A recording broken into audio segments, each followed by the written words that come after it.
What up, though, everybody? Welcome back to another episode of One Mic, where I watch shit so you don't have to. And this time I'm back to talk about a new film called Promising Young Woman. It's directed by Emerald Fennell and stars Carey Mulligan, and it's a doozy.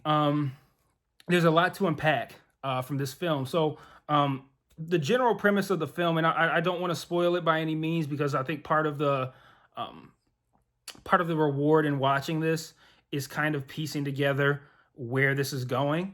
But essentially, it's about a woman who is kind of like the Dexter of the Me Too movement. She doesn't kill anyone, but um, she essentially seeks out individuals who are preying on women. She makes herself the bait. She pretends to be sloppy drunk at a club. A guy comes up like on some let me help you get home kind of shit, and once the guy gets to the point of where he's ready to take advantage of her, she snaps out of it and teaches him a lesson. Put it that way. And throughout the course of the film, we find out why she's like this. We learn a little bit more about why she is currently someone who dropped out of medical school and works in a coffee shop as opposed to being a doctor. We find out what motivates her to track down these individuals. And we learn about how the situation that prompted her to become like this, how that has also affected her family. So, a lot of interesting things to unpack. This show, I'm sorry, I do a lot of TV shows. Forgive me.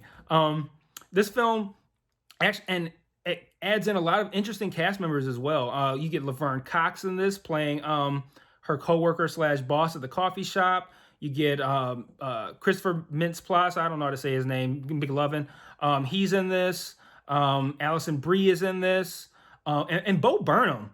Bo Burnham did a really great job in this film. Bo Burnham plays her love interest when she's deciding that she's okay with stopping on tracking down predators. She meets Bo Burnham's character throughout, in the film. This is in a relationship that exists at the start of the film, and we see that evolve. And that's a real interesting thing to play on, is the idea of someone who she generally thinks of men as being pieces of shit. They've done what they've done to make her the way that she is. She doesn't have anybody. She's not interested in having anybody. She threw her career away over what men have done, and some women. But this is someone who does not hold the highest esteem for men. So to have someone come along who is nice and who is good to her and who seems genuine, it's interesting to see her kind of like struggle with how to move in that situation, because you don't have, you get to a point where eventually things are gonna, someone's gonna want things to become physical. And she spent however long waiting for men to make that move to only give them their comeuppance. So now when she comes across a nice guy who may be making that move, how do you respond? So I think they do a great job of building that out. I think Bo Burnham does an excellent job. Like, he's really likable. He's really friendly. He's funny. Like, I've never liked him before, but I liked him in this. So, really great stuff from Bo Burnham. I was pretty impressed. But really, where the meat of this movie lives is in this world of the Me Too movement, where we have been for what's probably been a couple years now. And I struggled with this a little bit because everything that the film is saying about how basically it speaks to how easy it is for men to get away with assaulting women, and how the system and how things in this country are set to where I can't say they because I'm a man, we even get help from other entities as far as getting away with this. Good example. Alfred Molina shows up in this film. Alfred Molina shows up and is almost kind of like, all you guys who think you're doing a good job acting in this movie, I'm about to give you about 30 seconds of heat, and then you can go home and feel bad about yourselves. But Alfred Molina comes in, and he played a lawyer, and he divulges a lot of information about the ways in which men are helped to get away with sexual assaults, and it's kind of mind blowing to hear that kind of stuff.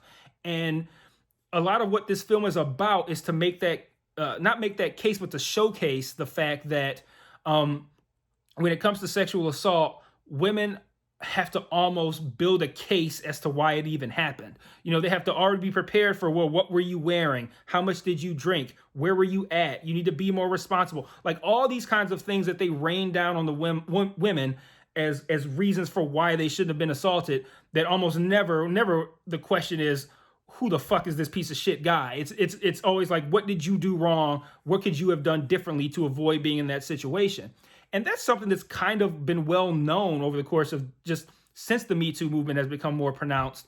But the other aspect of that that isn't as talked about is the fact that there's a whole lot done just in just the way our system is set up in this country, like the lawyers, what they will do to help get these guys off, the leniency that judges show these guys, the inability of individuals to believe a woman when they say this. Like you, and even in this movie, you even have a woman who doesn't believe her. You know, it's like, okay, this assault happened in the past, and you didn't believe me, and you would think that you would have, at the very least, you would have a woman who would be on your side and be like, okay, well, let's take this seriously. But she was blown away by another woman. So it's just the dynamic in this country is just so tailored to make it so easy for a man to get away with sexual assault, and so difficult for a woman to get anybody to even believe that it happened. And this and what that's kind of pushed me over my kind of like when I said I was a little conflicted with this, is because there was a part of me that felt like this was a little heavy-handed. You know, we have already had many films and movies about sexual assault. But even more recently, since the Me Too movement, like you have something like Unbelievable, which was on Netflix, which I reviewed on the podcast version of this show. You have something like Unbelievable where, I mean, it's the same concept. It's like, okay, this woman was sexually assaulted. Here are all the reasons why she is somehow at fault for this, or why we don't believe her. And here is no one putting any effort toward finding out who did this, or if it happened, until another woman comes along, and then you get a woman officer that comes along and is like, well, that's fucked up. Let me see if I can look into that. And in this movie, the woman who had the sexual assault brought to her, she wasn't on their side. And so there was a part of me that thought like that maybe this is a bit of heavy-handed, because we've had this kind of message really drilled into our head over the course of the past year or two.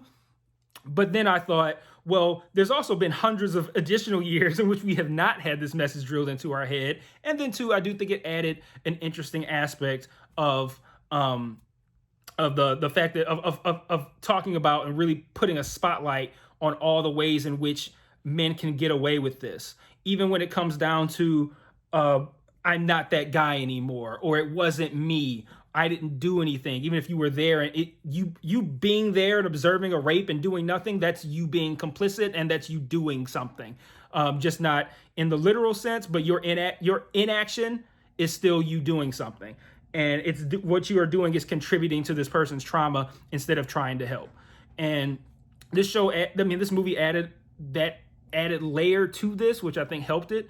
And then also, prior to watching it, I did a little bit of reading up on the creation of the movie itself and the individuals involved in it.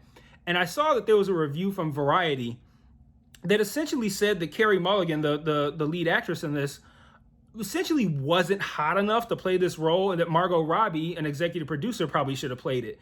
And I'm like, did you even watch the movie? Like, this movie is for people like you, the person who wrote this review. Like, did you watch this? Like, it's so, as much as I could have or wanted to say something like, yo, this is a really good movie, but do we really need this? Because like, we've been getting a whole lot of Me Too shit. And immediately I was like, okay, yeah, we've been getting a lot of Me Too shit over the course of the past 2 years, but men have been being pieces of shit and getting away with it for decades. At least in the scope of like, if you look at like, you know, like Bill Cosby and shit like that from like back in the 50s and stuff like that. I'm sure, obviously it's been going on longer than that, but like, you know, as far as like celebrities getting away with this kind of stuff, we can at least take it back that far. So there's been decades of guys getting away with this shit and nothing happening. It would be wrong of me to sit here after 2 years of Me Too tweets or individuals getting caught, television shows, movies that showcase the injustice and the unfairness of how sexual assault is treated, whether you're a man or a woman. It'd be wrong of me to sit here and be like, they're doing too much of this shit after 2 years when men have been getting away with being shit for decades. But beyond that, like that, I also couldn't do that because the person who wrote the review for Variety needs to watch this fucking movie. Apparently, needs to watch it again. Like, I can't imagine you could watch a movie meant to empower women like that and to help audiences understand the unfair advantages that men have in getting away with sexual assault, and then you go, she could have been hotter if you wanted me to believe this. What the fuck? That was mind-boggling for me to read. So then I saw that Carey Mulligan actually mentioned this review later, basically saying like, I ain't appreciate that shit, but she didn't make a big deal out of it, and Variety issued an apology, yada yada yada. But I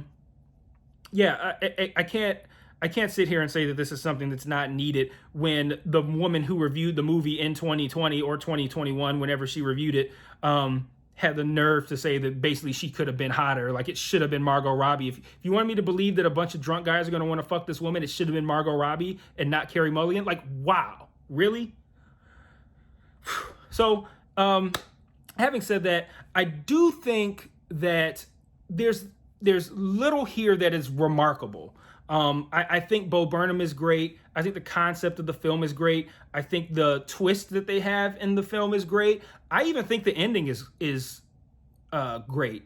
And great in the sense of like, and the ending, I don't know. I haven't read any reviews. I don't really know what people think of this movie as a whole, but I can imagine the ending being a little controversial because it doesn't end how you would expect.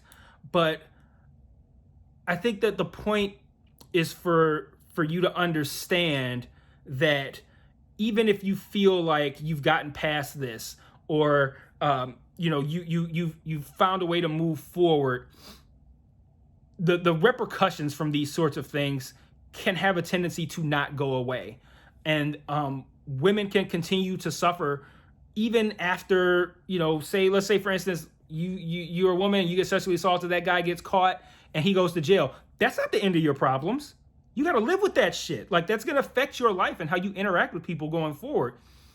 And this film does a good job of reminding me, and I think the ending does this, is that these things don't play out in a storybook fashion.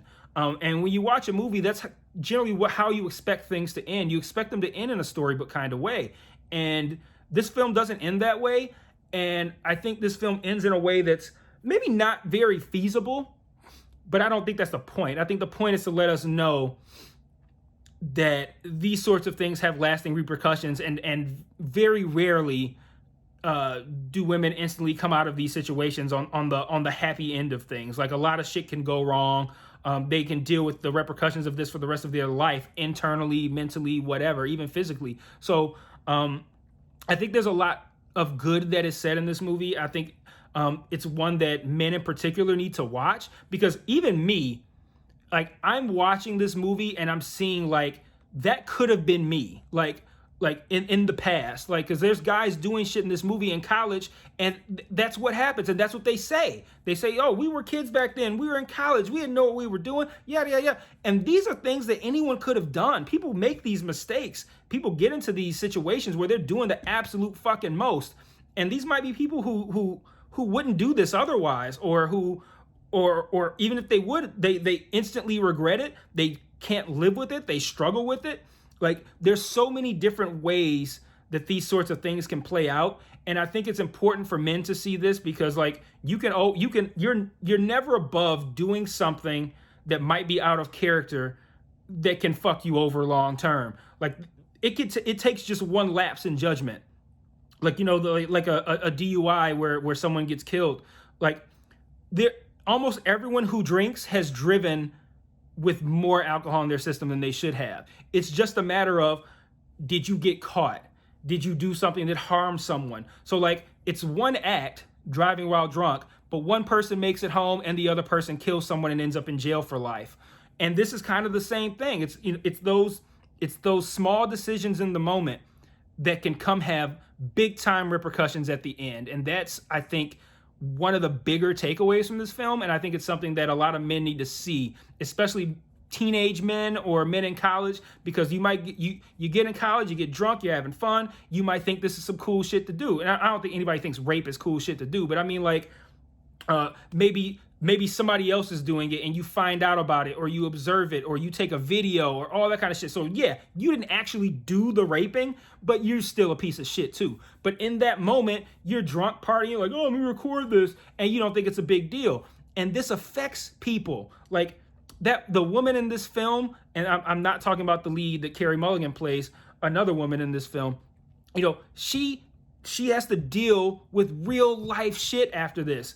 The men who participate in this, they have to deal with real life shit because of Carey Mulligan's character. Her name's Cassie. I'm gonna stop calling her Carey. Cassie's gonna come around and find you, motherfuckers, man. You have to deal with this shit. So it's just a good film to remind men, like, one, how much privilege we have and how much shit we get away with unnecessarily and unfairly, and then two, how these decisions in the moment that feel like, oh, we're just fucking around, or we're just having a good time, it's not going to be a big deal, how this can cause life or death repercussions, not just for you, but for the people who you are around and who you're dealing with, or if you're somebody who's doing the assault, who you're assaulting, those sorts of things. So I highly recommend the film. I think it's something that women will find that they can relate to, and that men can learn something from. And we can always stand to learn something, particularly when it comes to our interactions with women. So 2 thumbs up for Promising Young Woman. Check it out. I don't know where you can find it. I'm not going to divulge how I found it, but it's currently in theaters. I would imagine it will be on some sort of streaming service if it's not already very soon. So check that one out. And if you know me, come through my crib and I'll show it to you. All right, peace.